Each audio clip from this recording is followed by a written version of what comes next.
Hallelujah, Hallelujah, Hallelujah, Hallelujah.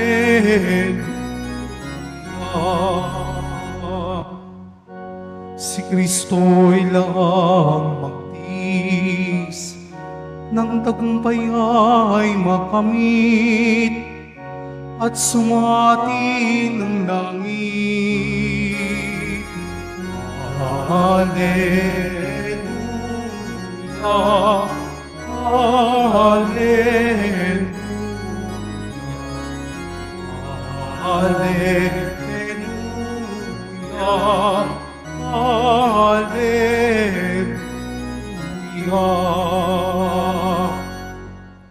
Sumainyo ang Panginoon. At sumayo rin. Ang mabuting balita ng Panginoon ayon kay San Juan. Papuri sa iyo, Panginoon. Noong panahong iyon, sinabi ni Jesus sa kanyang mga alagad, "Sinasabi ko sa inyo, tatangis kayo at magdadalamhati, ngunit magagalak ang sanlibutan. Matitigib kayo ng kalungkutan, subalit ito'y magiging kagalakan. Kapag nagdaramdam na ang isang babaeng manganganak, siya'y nahahapis, sapagkat dumating na ang oras ng kanyang paghihirap. Ngunit pagkapanganak, hindi na niya naaalaala ang hirap at siya'y nagagalak dahil sa ipinanganak na sa sanlibutan ang isang sanggol. Gayon din naman kayo. Nalulumbay kayo ngayon, ngunit muli akong makikipagkita sa inyo at mag-uumapaw sa puso ninyo ang kagalakang hindi maaagaw ninuman.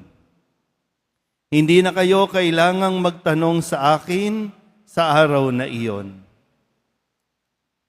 Ang mabuting balita ng Panginoon. Pinupuri ka namin, Panginoong Heso Kristo. Magsiupo muna ang lahat. Isang magandang hapon sa inyo pong lahat. Palapakan natin ang Poong Jesus Nazareno. Mga deboto, Pilipinas, kaya pa ba? Pakisabi nga sa katabi, deserve naman natin to.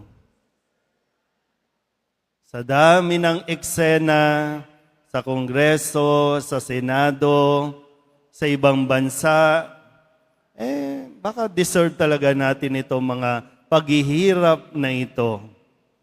Dahil tayo din naman ang pumili sa kanila, di ba? Tayo din naman ang bumoto sa kanila. Tayo din naman yung bumoto sa mga magnanakaw sa atin. Tayo din naman ang pumili sa mga magpapahirap at sisingil ng kung ano-ano sa atin. Tayo yan.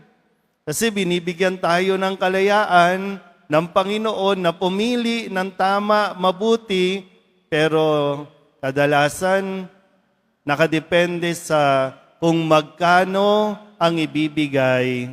Kaya ito, ang dami na natin naging issue, wala pa rin nagiging solusyon. Nagkaroon ng mga flood control project, ghost project, wala pa rin nangyari. Nagkaroon ng issue sa mga PhilHealth, wala pa rin nangyayari. Sa mga sinisingil sa Meralco, ngayon, delikado na daw, yellow, red alert, wala pa rin nangyayari. Pakisabi nga ulit sa katabi, deserve mo talaga yan. Mahirap po kasi kung puro reklamo lang tayo ng reklamo. Pero mo, pasensya na po, no? Pero biro mo, sa loob ng Senado, sila nagbabangayan, pati ba naman sa labas, nagbabangayan yung mga binayaran. Tapos, tataas tayo ng kamay, Poong Nazareno, tulungan mo kami.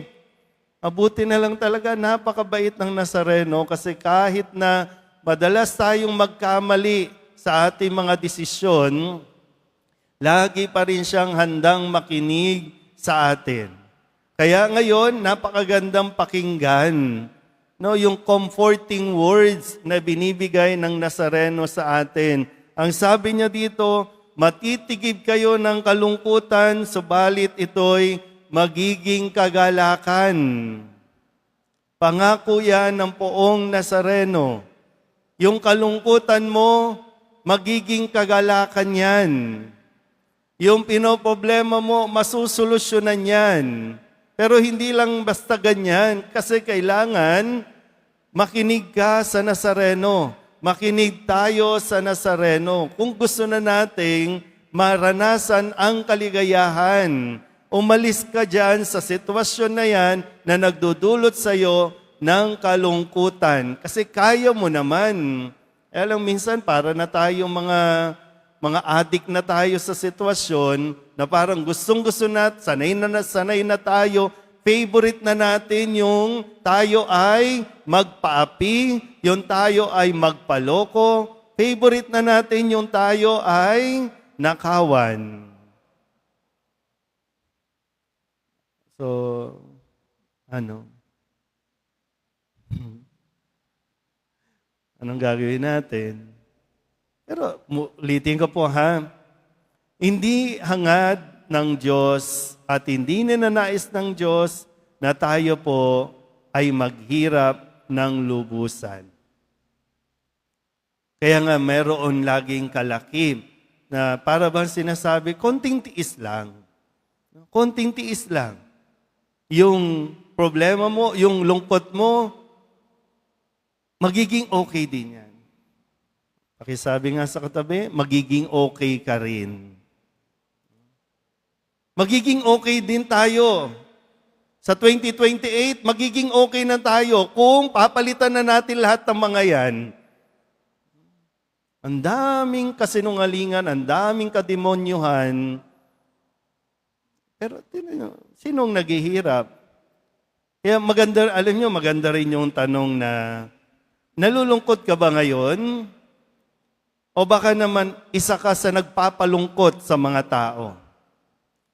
May problema ka ba ngayon? O baka ikaw ang nagbibigay ng problema o nagdudulot ng problema sa iba? Tama na, di ba? Isipin mo naman kung paano ka makakapagpasaya. Isipin mo naman kung paano ka makakatulong. Isipin mo naman kung paano ka magbibigay o makapagbibigay. Hindi yung laging ikaw lang ang hingi ng hingi. Pabigat din eh. Mahirap din yung pabigat. Pero yung hamon, yung sa atin na manatili tayong sumusunod sa poong Jesus Nazareno, sa kanyang mga aral. Kaya pag nandito ka na, makinig ka sa Nazareno, sa mga itinuturo niya sa atin, kasi ibibigay naman niya yung sagot.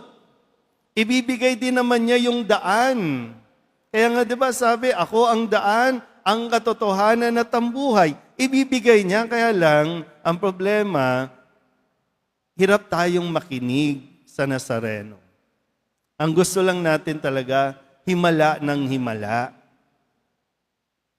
Hindi tayo ginugusto ng Diyos, ha? Tandaan niyo po, ha? Hindi gusto ng Diyos na maghirap ka. Pero ang binibigay niya sa ating kalayaan na magdesisyon. Gusto mo bang manatili sa kahirapan? Uy, gusto niyo bang manatiling nahihirapan? Hindi, umalis ka dyan. Alam mo naman kung papaano. Ngayon, kung sasabihin mo, nahihirapan po akong umalis. Pues, yan ang hingiin mong lakas mula sa Nazareno na makaalis ka dyan sa mga sitwasyon na hirap o pinahihirapan ka lang. Magtiwala naman tayo sa Nazareno. Hindi yung hihingi lang tayo sa Nazareno, pero diba, nagkukulang tayo sa pagtitiwala sa Nazareno na hindi tayo pababayaan. Ngayon pa nga lang sinasabi na Lahat yan mabubura. Ngayon lang, sandali lang, para bang dahil nga tayo ay nalalapit na sa pagdiriwang ng pag-akyat ni Jesus sa langit, no, isa ito sa mga mensahe ng Nazareno sa kanyang mga alagad. Sandali lang naman tayo. Nalulungkot kayo ngayon, pero mapapalitan niya ng kagalakan. Matatapos ang lahat. Magiging okay din tayo. Pakiulit nga sa katabi ninyo, magiging okay din tayo. Pero ulitin ko nasa sayo din, gusto mo na bang maging okay o gusto mo pa rin mag-emote ng mag-emote? Kaya minsan, sabihan, gusto mo bang maging okay ang bayan? Huwag ka nang magtago, bato, di ba? Huwag ka nang magtago. Huwag nyo nang itago. Minsan, alam niyo yun yung, ewan ko ba, no? Para tayong ginagawang tanga. Pero marami kasi, no, nagmumukha silang tanga. Kunyari, magmumukhang tanga, pero tayo ang ginagawang tanga. Kaya, ulitin ko po, no? Ayaw na natin ang kahirapan, pues, baguhin mo naman yung mentality mo. Baguhin mo yung kaisipan mo. Huwag yung pang isang araw lang. Huwag yung kundi isipin mo yung sa susunod na 6 na taon. Ginhawa ang nais na ibigay sa atin ng Nazareno. Kaya sa Nazareno ka dapat kumapit, sa Nazareno ka dapat magtiwala, huwag sa mga pangako ng tao. Dahil kung yun ang kakapitan mo, wala kang mararating at hindi mo mararating yung ligaya na hinahangad mo. Amen?